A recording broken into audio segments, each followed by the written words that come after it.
তো আমি বর্তমানে যশোর জেলায় কাজ করছি। আমরা সাপ সহ সকল বন্যপ্রাণী উদ্ধার করি।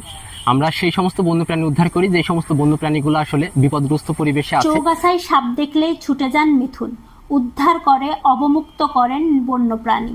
সাপ দেখলেই আতঙ্কে মানুষ দূরে সরে যায়, আর সেই সাপহীন দক্ষতা ও কৌশলের সঙ্গে উদ্ধার করে নিরাপদ স্থানে অবমুক্ত করেছেন যশোরের চৌগাছার আশিকুল ইসলাম মিথুন।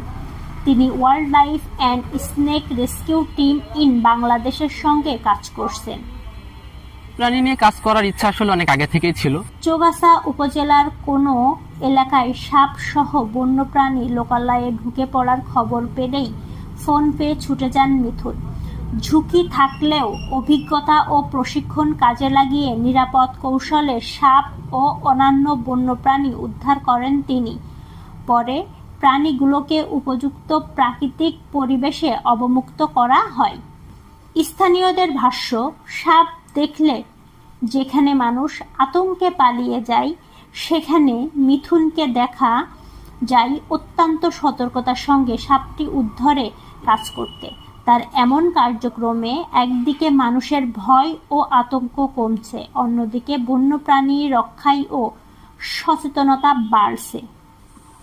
এলাকাবাসী চৌগাছা থানার ভিতরে জনাব আশিকুল ইসলাম মিথুন ভাই খুবই দক্ষতার সাথে যতগুলো বন্য প্রাণী আছে, যে জীবজন্তুগুলো আছে, এগুলো যখন মানুষের আর কি বিপদের সম্মুখীনের সামনে দাঁড়ায়, তখন ভাই শোনার সাথে সাথে এটা উদ্ধার করার জন্য চলে আসে।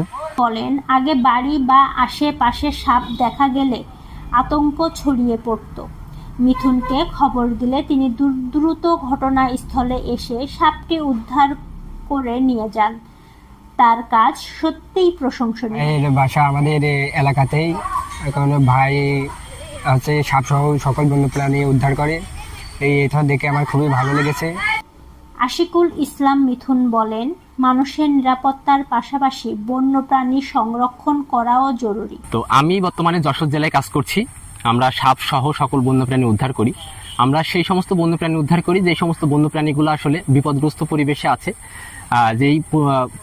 যেই বন্যপ্রাণীগুলা মানুষের জন্য বিপদ এবং লোকালয়ে ঢুকে গিয়েছে, জনবসতিতে ঢুকে গিয়েছে, সেখানে তারও জীবনের একটা হুমকি আছে, মানুষজনের জন্য একটা বিপদের আশঙ্কা আছে।